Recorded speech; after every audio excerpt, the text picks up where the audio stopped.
Power BI, the beginner's guide. Today we're going to take a look at the grouping function in Power BI. This is part of the visualization process when you start to think about how you want to show your data and prepare your data.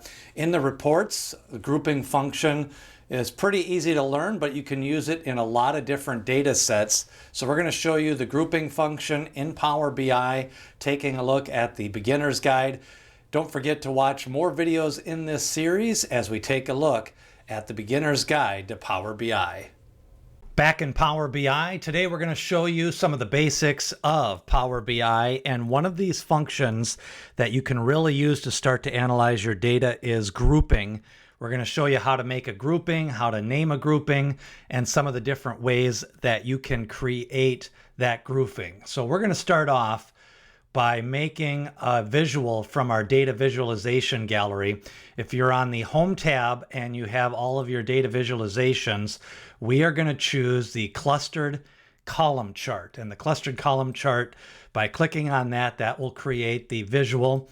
We're going to make this a little bit bigger so everybody can see this. And let's take a look at how to create a grouping in Power BI. Now we have a product table, and we have a sales table and a sales territory table and a sales order table. So we're going to go back to the product table.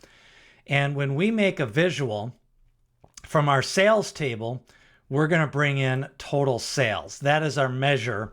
And under the y-axis, the total sales populates in the visual. Now the next step is to create the x-axis. And for the x-axis, we're going to bring in the category. And this category has bikes, components, clothing, and accessories. And this is a fictional bike store. What we're going to do is we want to be able to look at sales by, rather than 4 different components, we want to look at it as either bikes or components. We're going to put the components, the clothing, and the accessories so we can just see bike sales and accessory sales. Now we could do filtering, but you may want to do this more than once and on multiple visuals. So by creating a group, you can reuse that grouping in other visuals. So the first thing we're going to do, there's a couple of ways of doing this. One is you could select components, clothing, and accessories, right click, and you see some of the different options. We can group this data. So this creates a group, and now we have bikes, and then we have components, clothing, and accessories. And over here on the right-hand side, you see that now we have a category called groups. We'll make this so everybody can see it. And that is one way of doing this. And then if you want to edit that group, you can right click on the group, edit the group, and let's name this components. So now we have a bike group that is ungrouped, and then we have a group called accessories, clothing, and components. So if we click on the OK, and we go back up to the visual, we could remake this chart, and we will start from scratch here. We will delete the bikes out of it, and we'll make another clustered column chart. And this time around, we're going to add in the sales, total sales, as our y-axis. And now we're going to create, from this visual, we're going to add in the category, and we're going to add in this components group. So when we add in that components group, we have the other, which is the bikes, and then we have the accessories, clothing, and components. So that is one way to make a group. So now if we right click on this components, and we are going to delete from the model, we will delete that. And then we're going to show you a second way to make the groups. Now this time around, what we're going to do is start off with, again, a clustered column chart. And we're going to make this bigger. And the first thing we're going to do is add in total sales. Then we're going to add in our category. And again, we have bikes, components, clothing, and accessories. If we go to the category and select new group, this will walk us through the process of creating the new group. So we're going to name this components. And now we want to determine what do we want for that group. So we're going to select the components, hit down Shift, clothing, and accessories. And now we select the group button. So this will group components, clothing, and accessories. And we're going to call this components, which is the name of the group. So now we have an ungrouped value. And we have the components, clothing, and accessories, which is comprised of components, clothing, and accessories. And then now we're going to check this box, include the other group. That will bring in the ungrouped bikes. So now, when we select OK, we currently have this chart set up that the components is category. So we have bikes, components, clothing, and accessories. So we'll make this smaller. We'll move this over to the side.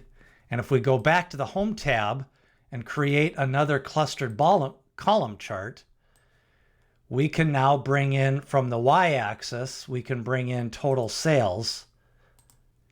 And from the x-axis, we can go to our product table and bring in our components. And now we have the other, which is the bikes, and then it is components, clothing, and accessories. So that is a second way to do the grouping function. So one of the things you may want to do is you may want to go back up and you may want to edit this group by right-clicking, click on the group, and you could rename this. So maybe you just want to have it be all components. And if I want to bring in the bikes, we can bring this bike as a group. And then we are going to delete this other group, not include the other. So now we will have two groups, bikes. And then if you click the down arrow, you see what the components, clothing, and accessories group, which is now called all components. So now we have two groups called bikes and components.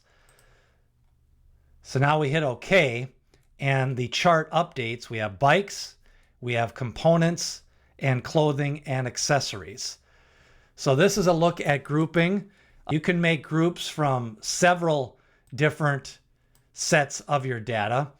If you want to use your date, we could make another group. We could make another chart, a clustered column chart. And if we wanted to bring in on our y-axis sales, total sales, and then on our x-axis, we could bring in the year function, fiscal year. So now we have 2020, 2019, 2018.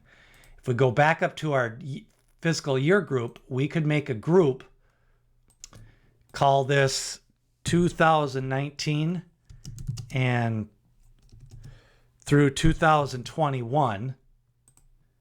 We could group this as one. Then we have a second group called 2018. And if we click OK, rather than looking at it as 2020, 19, and 18, we can create a new clustered column chart. And we could go into the grouping and see that 2019 through 21, we could bring that in. And then from the x-axis, we bring in total sales. Now we have 2018 as a group, 2019 through 2021 as a group. So that is a look at creating groups. Again, you can make it for all of your different dimension tables. You could make it for year. You can make it from products. You could make it from subcategories. A lot of different options in your grouping.